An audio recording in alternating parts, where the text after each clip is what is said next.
মন্দির টিভির সুপ্রিয় দর্শক, 23শে সেপ্টেম্বর 1932 সন বীর অগ্নিকন্যা প্রীতিলতা ওয়াদ্দেদারের মহাপ্রয়াণ দিবস। সূর্য সেনের নেতৃত্বাধীন দুইজন নারী বিপ্লবীর, তার মধ্যে অন্যতম বীর অগ্নিকন্যা প্রীতিলতা ওয়াদ্দেদার। প্রীতিলতা ওয়াদ্দেদারের জীবন কাহিনী শুনব আন্তর্জাতিক অপরাধ ট্রাইব্যুনাল সম্মানিত public prosecutor advocate Rana Dasgupta মহোদয়ের মুখ থেকে। বীরকন্যা প্রীতিলতা যে পরিবারে জন্মগ্রহণ করেছিলেন, আমি কিন্তু সেই পরিবারের উত্তরসূরি, এবং সম্ভবত আমার মৃত্যুর পরে আর কোনো উত্তরসূরি কিন্তু থাকবে না। ওয়াদ্দেদার পদবিটা হলো আমাদের মোগল শাসকদের দেয়া পদবি। পারিবারিক পদবিটা হচ্ছে দাশগুপ্ত।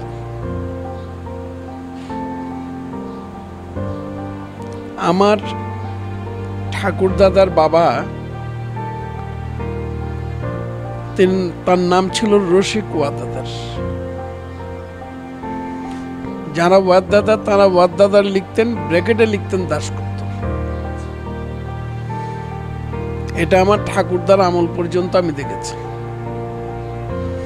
কিন্তু পরবর্তী পর্যায়ে আমার বাবা থেকে আমরা ওই ওয়াদ্দেদার পদবিটা না লিখে শুধু পারিবারিক পদবিটা দিয়েই কিন্তু পরিচিত হয়েছে দাশগুপ্ত। আমার ঠাকুরদাদার বাবা রসিক ওয়াদ্দেদার, তিনি চট্টগ্রাম আদালতের নাজির ছিলেন, এবং তারই আপন ভাই হলেন প্রীতিলতা ওয়াদ্দেদারের বাবা। সঙ্গত কারণেই আমার বাবার পিসিমা ছিলেন প্রীতিলতা, কারণ আমার ঠাকুরদাদার বোন, সে অর্থে আমার দিদিমা। আমার বাবাকে আমি জিজ্ঞেস করতাম প্রীতিলতা ওয়াদ্দেদারকে তিনি দেখেছেন কিনা। আমার বাবার কথা ছিল আবছা মনে আছে, কারণ প্রীতিলতা ওয়াদ্দেদার যখন আত্মাহুতি দিয়েছিলেন 1932 সালে, তখন আমার বাবার বয়স ছিল 10 থেকে 12 বছর। আমার বাবা বলতেন ছোটবেলায় পিসিমার কোলে তিনি থেকে কাটিয়েছিলেন, আবছা কিন্তু তার মনে ছিল। এটা আমার বাবার কাছ থেকে শোনা।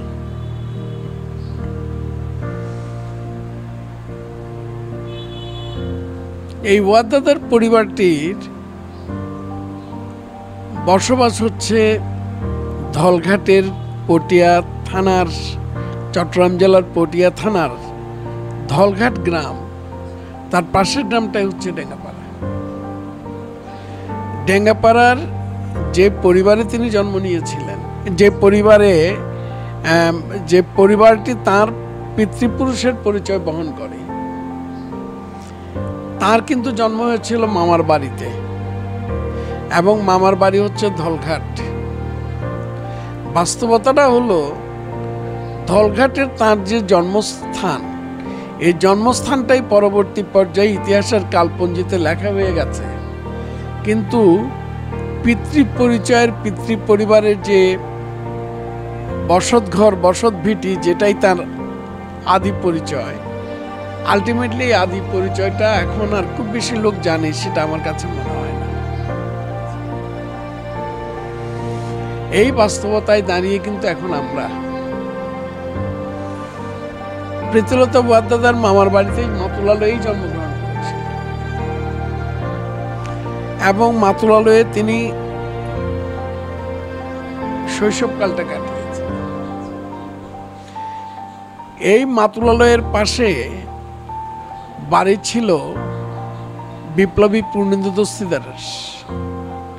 পূর্ণেন্দু দস্তিদার আমার মেসমশাই, এবং এই বিপ্লবী পূর্ণেন্দু দস্তিদার তিনি তাঁর ৬৬-৬৭ বছর বয়সে তিনি পরলোক গমন করেছিলেন গত ৭১-এর মুক্তিযুদ্ধে, যখন তিনি ভারতের দেমাগরি পাহাড় দিয়ে ভারতের মুক্তাঞ্চলে ভারতের অভ্যন্তরে যাওয়ার চেষ্টা করছিলেন। তখনই কিন্তু দেমাগরি পাহাড়ের ওখানে সীমান্তে তার মৃত্যু হয়েছিল, এবং তৎকালীন ভারত সরকার তাকে গার্ড অফ অনার দিয়ে তাকে কিন্তু সম্মানিত করেছিলেন। উনি তার এই জীবনের মধ্যে ৩০টি বছর উনি কিন্তু কারাগারে কাটিয়েছিলেন। পূর্ণেন্দু দস্তিদার সবচেয়ে বেশি কারাবরণ করেছিলেন মহারাজ ত্রৈলোক্যনাথ চক্রবর্তী, উনি ময়মনসিংহের। এরপরে যিনি সবচাইতে বেশি কারাবরণ করেছিলেন তিনি হলেন পূর্ণেন্দু দস্তিদার। তিনি অনেকগুলো বই লিখেছেন, তার মধ্যে যে বইটি তার সারা পড়েছিল সেটি হলো স্বাধীনতা সংগ্রামী চট্টগ্রাম। প্রীতিলতা যখন তার শৈশব এবং কৈশোর, তখন পূর্ণেন্দুবাবুর খুব কাছাকাছি তিনি অবস্থান নিয়েছিলেন। পাশাপাশি অতএব সে অবস্থায় তার এই শিক্ষার সাথে, শিক্ষা পাঠের সাথে পূর্ণেন্দুবাবুর একটি গভীর সম্পৃক্ততা ছিল। পরবর্তী পর্যায়ে প্রীতিলতা ওয়াদ্দেদার তিনি খাসবির স্কুল থেকে তিনি এন্ট্রান্স পাশ করে তিনি ঢাকাতে যান। পরে তিনি কলকাতায় বেথুন কলেজে তিনি ফিলোসফিতে অনার্স পড়তেন। তখন চট্টগ্রামে দুইজনের যে বৈপ্লবিক কর্মকাণ্ড, তার জন্য দুজনের বিচার হয়েছিল। একজন হচ্ছেন কালীপদ চক্রবর্তী, আরেকজন হচ্ছেন আপনার রামকৃষ্ণ বিশ্বাস। এই দুজনের একসাথে কিন্তু বিচার হয়েছিল। যদিও রামকৃষ্ণ বিশ্বাস থেকে বয়সে বড় ছিল কালীপদ চক্রবর্তী, কিন্তু আদালতের কাছে মনে হয়েছিল তিনি ছোট, যে কারণে রামকৃষ্ণ বিশ্বাসের ফাঁসি হয়েছিল বিচারে। আর জজ সাহেব তাঁর রায়ে লিখলেন, যেহেতু কালীপদ চক্রবর্তী বয়সে ছোট, অতএব তাকে ফাঁসি না দিয়ে তাকে আন্দামানে যাবজ্জীবন দ্বীপান্তরে পাঠানো হয়েছিল। রামকৃষ্ণ বিশ্বাস ফাঁসির আদেশ হওয়ার পরে তাকে কলকাতার আলিপুর সেন্ট্রাল জেলে রাখা হয়েছিল। তখন পূর্ণেন্দু দস্তিদার কলকাতার শিবপুর ইঞ্জিনিয়ারিং কলেজের ছাত্র ছিলেন। মাস্টারদার নেতৃত্বে যে বিপ্লবী দল, এই বিপ্লবী দল আলিপুর সেন্ট্রাল জেলে রামকৃষ্ণ বিশ্বাসের সাথে যোগাযোগটা রাখতেন পূর্ণেন্দু দস্তিদারের মাধ্যমে। পূর্ণেন্দু দস্তিদার রামকৃষ্ণ বিশ্বাসের ভাই পরিচয়ে তিনি সেখানে কারাগারে গিয়ে দেখা করতেন। যখন আলটিমেটলি তাদের মনে হলো তারা গোয়েন্দা নজরদারিতে আছেন, পূর্ণেন্দুবাবু গোয়েন্দা নজরদারিতে আছেন, তখন পূর্ণেন্দুবাবুই প্রীতিলতা ওয়াদ্দেদারকে বললেন, তোমাকে আমার দায়িত্বটা পালন করতে হবে, এবং রামকৃষ্ণ বিশ্বাসের বোন পরিচয় দিয়ে এরপর থেকে পূর্ণেন্দুবাবুর যখন নজরদারি থেকে পরাগুনি যখন হয়ে এলেন, দায়িত্বটা যখন প্রীতিলতার উপরে পড়লো, প্রীতিলতাই রামকৃষ্ণ বিশ্বাসের কাছাকাছি গিয়ে বোন পরিচয়ে তার সাথে দেখা সাক্ষাৎ। সেই সময় রামকৃষ্ণ বিশ্বাসের খুব কাছাকাছি থাকতে গিয়ে, খুব কাছাকাছি তার ওই নিতে গিয়ে, তখন তার ভিতরে একটা চিন্তা হলো, যদি দেশমাতৃকার জন্য ছেলেরা তারা যদি ফাঁসির আসামি হতে পারে, দণ্ডাদেশ নিয়ে থাকতে পারে, তাহলে সেখানে আমরা পিছিয়ে থাকবো কেন? মূলত রামকৃষ্ণ বিশ্বাসের এই যে ফাঁসির আদেশ, তার কাছাকাছি যাওয়া, এর আগে পূর্ণেন্দু দস্তিদার আগে থেকেই বলছিলাম, যেহেতু তিনি খুব কাছাকাছি থেকে তাকে শিক্ষাদান করতেন, অতএব সেক্ষেত্রে তার ভিতরে অনুপ্রেরণা ডেভেলপ করল। তিনি দর্শন শাস্ত্র অনার্স নিয়ে যখন তিনি চট্টগ্রামে ফিরে এলেন, তখন এই যে অপর্ণাচরণ স্কুল, এটা তখন সবেমাত্র হয়েছে। তিনি এই স্কুলের প্রথম হেডমিস্ট্রেস, নন্দনকানন হাই স্কুল যেটা নামে যেটা পরিচিত। তিনি যখন এখানে এলেন, এর আগে থেকেই বিপ্লবী দলের সাথে যুক্ত ছিলেন বেশ কয়েকজন নারী, ইন্দুমতি সিংহ, কল্পনা দত্ত, কুন্দপ্রভা সেন, এরকম প্রায় একগুচ্ছ মহিলা ছিল যারা সূর্য সেনের নেতৃত্বাধীন বিপ্লবী দলের সাথে যুক্ত ছিল। কিন্তু তাদের ভূমিকা ছিল গোপনে বিপ্লবীদের কাছে চিঠিপত্র পাঠানো, বইপত্র পাঠানো, অস্ত্রগুলো সংগ্রহ করে গোপনে পাঠানো। এই দায়িত্ব তখন এই মহিলা বিপ্লবীরা তারা কিন্তু পালন করতেন। যখন প্রীতিলতা এখানে এলেন, তখন তিনিও কিন্তু কল্পনা দত্ত এবং অন্যান্যদের সাথে তিনিও যুক্ত হয়ে গেলেন। তখন সেখানে তার যে চিন্তাটা, ছেলেরা যদি পারে মেয়েরা পারবো না কেন, এটা নিয়ে তিনি নারী বিপ্লবী যারা ছিলেন তাদের সাথে ঐক্যমত্য হয়েই তখন তারা গোপনে মাস্টারদার সূর্য সেনের সাথে কয়েকবার মিলিত হন, যে আপনি অন্তত আমাদের একবার ছেলেদের পাশাপাশি মেয়েরাও যে করতে পারে দেশের জন্য, আপনি একটু আমাদেরকে সেই সুযোগটা দেন। মাস্টারদা প্রাথমিকভাবে মোটেও রাজি হন। তার কথাটি ছিল, যদি এই কাজগুলো করতে গিয়ে ধরা পড়ে, তাহলে যদি অত্যাচার হয়, তাহলে সেই অত্যাচারের মুখে তারা হয়তো বিপ্লবী দলের গোপন কর্মকাণ্ডটা তারা হয়তো প্রকাশ করে দেবে। তিনি তাদের অনেক বোঝালেন, কিন্তু সেখানে প্রীতিলতা ওয়াদাদার ছিল নাছোড়বান্দা।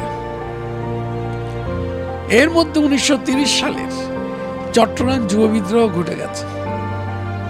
আপনারা জানেন 18 থেকে 22 এপ্রিল, 18 এপ্রিল থেকে 22 এপ্রিল মাস্টারদা সূর্য সেনের নেতৃত্বে চট্টগ্রাম যুব বিদ্রোহ হলো, এবং যেখানে 4 দিন স্বাধীন ছিল চট্টগ্রাম।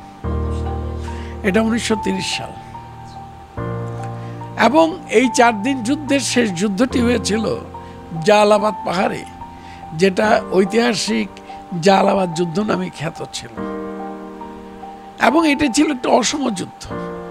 বিপ্লবীদের পক্ষে মাত্র 70-75 জনের মতো বিপ্লবী ছিলেন, আর সাহেবদের মধ্যে ভারী অস্ত্রশস্ত্র নিয়ে অনেক তাদের ব্রিটিশ সৈন্য ছিল, এবং সামনাসামনি এটা ছিল একটা অসম যুদ্ধ। এই অসম যুদ্ধের এই 4 দিনের যে স্বাধীনতা, এই 4 দিন স্বাধীনতায় মাস্টারদা সূর্য সেনকে স্বাধীন ভারতের রাষ্ট্রপতি হিসেবে সর্বপ্রথম বিপ্লবীরা তাকে স্যালিউট জানিয়েছিলেন, এবং সেটা হয়েছিল চট্টগ্রামের দামপাড়া পুলিশ লাইনের ওখানে অস্ত্রগাল লুণ্ঠনের পরে। এখানে কিন্তু চট্টগ্রামের বিপ্লবী বিনোদ বিহারী চৌধুরী, যিনি আজ থেকে কয়েক বছর আগে মারা গেছেন, এই যে মাস্টারদা সূর্য সেনকে রাষ্ট্রপতি হিসেবে বরণ করা, স্যালিউট করা, সেখানেও তিনি ছিলেন 6 জনের মধ্যে। আর জালালাবাদ যুদ্ধে তিনি আহত হয়েছিলেন, 3 জন নিহত হয়েছিলেন, 7 জনের মতো আহত হয়েছিলেন, 5 থেকে 7। এবং সে সময় আমরা লক্ষ্য করি লোকনাথ বল, গণেশ ঘোষ, এনারাই কিন্তু এক একটি দলের অধিনায়কত্ব, অনন্ত সিংহ, এরাই কিন্তু এক একটি দলের অধিনায়কত্ব তারা প্রদান করেছিলেন। মূল অধিনায়ক ছিলেন মাস্টারদা সূর্য সেন। 1930 সালের যখন জালালাবাদ যুদ্ধ হয়ে গেল, এরপরে কিন্তু মাস্টারদার মাথার দাম ঘোষণা করা হলো প্রথম দিকে 500 টাকা এবং পরবর্তী পর্যায়ে বোধহয় 5000 টাকা। সেখানে বলা হলো জীবিত অথবা মৃত যদি সূর্য সেনকে ধরিয়ে দেওয়া যায় তাহলে এই পুরস্কারটি প্রদান করা হবে। যখন সূর্য সেন আত্মগোপনে, তখনই আমি বলছি ওই নারী বিপ্লবীরা ওনার সাথে গোপনে দেখা করছে। এর মধ্যে 30 থেকে 32-এর মধ্যে আরো 4 বার অ্যাটেম্প নেওয়া হয়েছিল ইউরোপীয় ক্লাব আক্রমণ করার জন্য, এবং সবটাই ছিল কিন্তু ছেলেদেরকে দিয়ে। কিন্তু এই 4 বারই যে পুরুষদের যে বিপ্লবী দল আক্রমণ করার জন্য মাস্টারদা সূর্য সেন পাঠিয়েছিলেন, তারা কিন্তু প্রতিবারই নিষ্ফল হয়েছেন, নানান কারণে নিষ্ফল হয়েছেন। প্রীতিলতাকে তিনি তাদের ওই না পেরে, তাদের যে পারসুয়েশন না পেরে, শেষ পর্যন্ত প্রীতিলতার উপরে এই 5মবারের যে অপারেশন, এই অপারেশনের নেতৃত্ব দেওয়ার দায়িত্ব পড়ল প্রীতিলতা ওয়াদ্দেদারের উপরে। সেখানে প্রীতিলতাকে একটা কথা বলা হয়েছিল, ওনার গলায় কিন্তু পটাশিয়াম সায়ানাইড বাঁধা ছিল। যদি কোনো কারণে তুমি যদি দেখো তোমাকে ব্রিটিশ সৈন্য বা ব্রিটিশ পুলিশরা ঘিরেছে, তাহলে তুমি কিন্তু পটাশিয়াম সায়ানাইডটা তুমি সাথে সাথে খেয়ে ফেলবে। আমরা জানি যে প্রীতিলতা ওয়াদ্দেদার তিনি ইউরোপিয়ান ক্লাব সার্থকতার সাথে তিনি অপারেশন চালিয়েছিলেন, এবং অপারেশন চালিয়ে অসংখ্য ইউরোপীয় আমলা তাদেরকে তিনি হত্যা করেছিলেন। কিন্তু পরে তার সাথে যারা ছিল পুরুষরা, তারা সবাই কিন্তু পালিয়ে গেল যখন ঘেরানো হচ্ছিল। তিনি যখন দেখলেন চারিদিকে ব্রিটিশ পুলিশ তাকে ঘিরে ফেলেছে, তখনই তিনি পটাশিয়াম সায়ানাইড খেয়ে তিনি আত্মহত্যা করেছিলেন। এবং ব্রিটিশের বিরুদ্ধে ভারতীয় জনগণের যে লড়াই, এই লড়াইতে প্রথম নারী শহীদ প্রীতিলতা ওয়াদ্দেদার, যাকে পরবর্তী পর্যায়ে ইতিহাস বীরকন্যা প্রীতিলতা এই হিসাবে তারা ভূষিত করেছে। এবং বীরকন্যা প্রীতিলতা পরবর্তীতে ভারতবর্ষের যে নারী অধিকারের আন্দোলন, ভারতবর্ষের যে নারী জাগরণের যে আন্দোলনগুলো হয়েছে আজ পর্যন্ত চলছে, তার সূচনা কিন্তু বীরকন্যা প্রীতিলতা। এরপরে আমরা বেগম রোকেয়াকে পাই, এরপরে আমরা কবি সুফিয়া কামালকে পাই, এরপরেই আজকের স্বাধীনতার পরে গত 50 বছরে আমরা নারী আন্দোলনটাকে তো আরো অনেক দূর আমরা এগিয়ে যেতে দেখলাম। আমি শুধু এটুকুই বলতে চাই, আজকে ইউরোপিয়ান ক্লাবের ওই জায়গায় বীরকন্যার প্রীতিলতার একটা ভাস্কর্য হয়েছে। এই ভাস্কর্য মূর্তি স্থাপনের মূল ভূমিকাটা গ্রহণ করেছিল কিন্তু বাংলাদেশের সমাজতান্ত্রিক দল, তাদের যে ছাত্র সংগঠন ছাত্র ফ্রন্ট, তারা উদ্যোগটা নিয়েছিল। কিন্তু এই ভাস্কর্য পশ্চিমবঙ্গ থেকে আনার ক্ষেত্রে সহযোগিতা করেছিলেন আমাদের চট্টগ্রামের প্রাক্তন মেয়র মঞ্জুর সাহেব।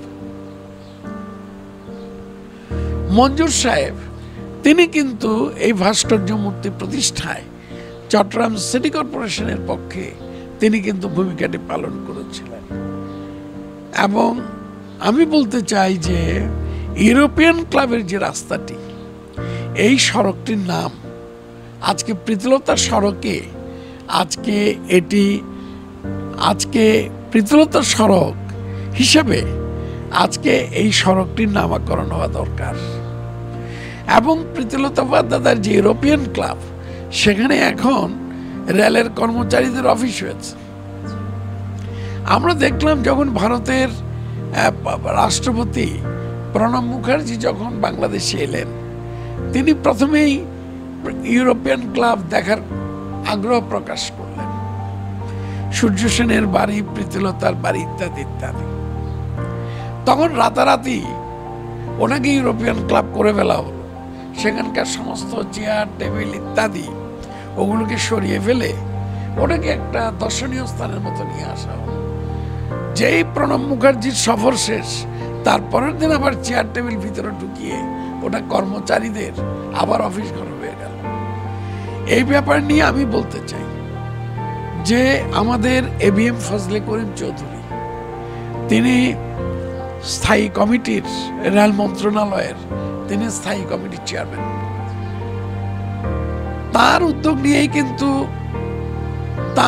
নিয়েই কিন্তু ইউরোপিয়ান ক্লাবটা যেটা প্রীতিলতা আক্রমণ করেছিলেন, ওটাকে কিন্তু দেখানোর জন্য ভারতীয় রাষ্ট্রপতি প্রণব মুখার্জিকে উনি উদ্যোগ নিয়ে করেছেন।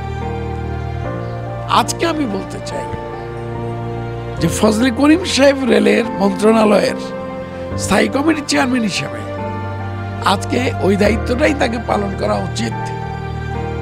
তাকে পালন করা উচিত নয় মানে তিনি নন, তার মাধ্যমে আজকে সরকারের দায়িত্ব হচ্ছে আমাদের যে ঐতিহাসিক যে জায়গাগুলো এখনো আছে, এই জায়গাগুলো আজকে সম্মানের সাথে এগুলোকে সংরক্ষণ করা দরকার।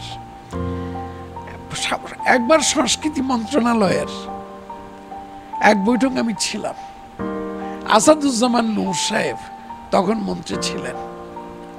সেখানে কিন্তু আলোচনা উঠল যে ভারত থেকে যে লোকরা আসে তারা প্রথমে এসে জানতে চায় আমরা চট্টগ্রামে যাব, সূর্য সেনের বাড়িতে যাব, সেখানে বিরোধী বিপ্লবী যারা আছেন তাদের বাড়িতে যাব, দেখব ইত্যাদি ইত্যাদি। তখনকার সচিব বলেছিলেন তারা যাওয়ার সময় যখন হতাশা ব্যক্ত করে যান তখন নিজেদেরই খুব খারাপ লাগে। এটা হচ্ছে সংস্কৃতি মন্ত্রণালয়ের সচিবের কথা।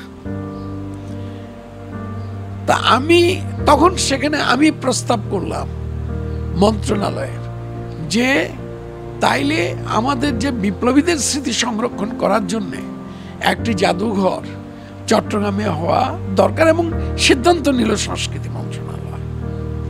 আজকে আমি বলবো আমরা দেশপ্রিয় যতীন্দ্রমোহন সেনগুপ্ত, ভারতীয় জাতীয় কংগ্রেসের এককালীন সভানেত্রী নেলি সেনগুপ্তা, যাত্রামোহন সেন, তাদের কাচারি বাড়িটি যাই হোক আমরা রক্ষা করেছি, এবং জেলা প্রশাসক মহোদয় জনাব মমিনুল হক সাহেব, যিনি এখন আছেন মমিনুল ইসলাম সাহেব, তারাও কিন্তু আমাদের দাবির প্রেক্ষিতে সেখানে স্বাধীনতা ও মুক্তিযুদ্ধ জাদুঘরের তারা কিন্তু সাইনবোর্ড লাগিয়ে দিয়েছে।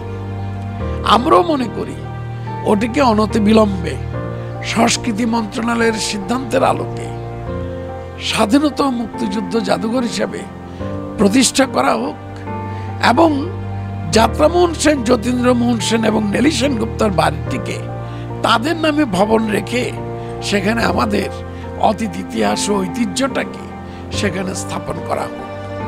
আর প্রীতিলতা ট্রাস্ট হয়েছে ধলঘাটে, সেখানে প্রীতিলতা ট্রাস্ট ভবন করেছে সরকারি মন্ত্রণালয়ের প্রায় সাহায্যে। সেখানেও বলবো যে প্রীতিলতা যে ডেঙ্গাপাড়া গ্রাম, তার পৈতৃক বাড়িটি ছিল, আজকে হয়তো সেই পৈতৃক বাড়িটি নেই, যে বাড়িটি আমাদের, কিন্তু সেই জায়গায় প্রীতিলতার নামে একটি স্মৃতিসৌধ নির্মাণ করা, যাতে বিদেশ থেকে যখন পর্যটকরা আসবে তারা অন্তত যাতে জানতে পারে এটাই হলো প্রীতিলতার পিতৃভূমি। এখানেই প্রীতিলতার পিতারা, তারা তারা প্রজন্মান্তরে তারা কিন্তু এখানেই ছিলেন। আমি এটা বলে যাওয়ার পেছনে একটি কারণ আছে, আমার পরে কিন্তু এই ওয়াদ্দাদার পরিবারের আর কোনো উত্তরসূরি থাকবে না।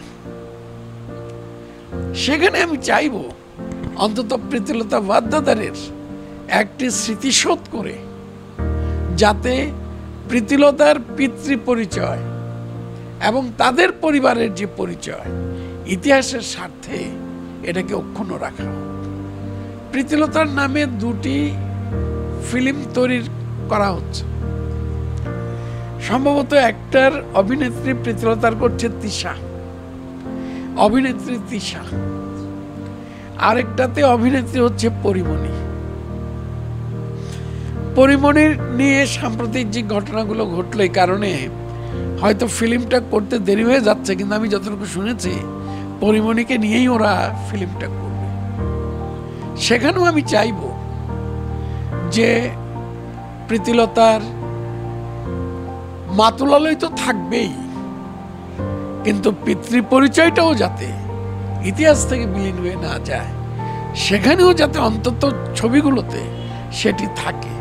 এবং আমি যতটুকু শুনেছি তথ্যমন্ত্রী হাসান মাহমুদ সাহেব তিনিও তাদেরকে, কারণ প্রায় দুটো ছবিতেই বোধহয় সরকারের তথ্য মন্ত্রণালয়ের অনুদান রয়েছে, তারা আমার সাথে যোগাযোগ করেছে এবং তথ্যমন্ত্রীও তাদেরকে বোধহয় বলেছেন যে অন্তত পক্ষে প্রীতিলতা এজ এ হোলকে যাতে ধারণ করা হয়, নট এজ এ পার্ট।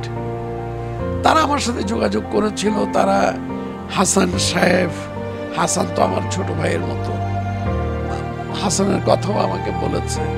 যদি এই কথাগুলো সত্য হয় তাহলে আমি যারা এই ফিল্মগুলো করছে তাদের কাছেও আমার আবেদনটি থাকবে, আপনারা প্রীতিলতার জন্মভূমিটা দেন। জন্মটা কোথায় হলো? মাতুলালয়। একই সাথে ইতিহাসের তাগিদে প্রীতিলতার পিতৃ পরিবার কোথায় ছিলেন সেটাকেও আপনারা, বাড়ি আজকে না থাকুক, অন্তত জায়গাটা তো খালি পড়ে আছে, ওটাকেও অন্তত যাতে চলচ্চিত্রে ধারণ করা হয়, এই আমার ইচ্ছা, আর কিছু না। অনেক অনেক ধন্যবাদ দাদাকে। দাদা বলছিলেন এই সময়ে যে 23শে সেপ্টেম্বর প্রীতিলতা ওয়াদ্দেদারের মহাপ্রয়াণ দিবস উপলক্ষে প্রীতিলতা ওয়াদ্দেদারের জন্ম থেকে শেষ অবধি পর্যন্ত দাদার কথাটা অপ্রিয় হলে সত্য যে আমাদের সামনে যিনি এখন আছেন সনাতনী সমাজের অহংকার, সনাতনী সমাজের সম্পদে বলবো, প্রীতিলতা ওয়াদ্দেদারের শেষ উত্তরসূরি দাবি দাদা বলেছেন। এরপরে প্রীতিলতা ওয়াদ্দেদারের কোনো উত্তরসূরি আমরা পাবো না। তো প্রীতিলতা ওয়াদ্দেদারের সময়ের যে দাবিগুলো, সমস্ত দাবিগুলো যাতে যথাসময়ে প্রতিষ্ঠিত হয়, আমরা মন্দির টিভির পক্ষ থেকে এটাই চাইব। সুপ্রিয় দর্শক, সবাইকে ধন্যবাদ, দাদাকেও ধন্যবাদ এবং নমস্কার জানাচ্ছি।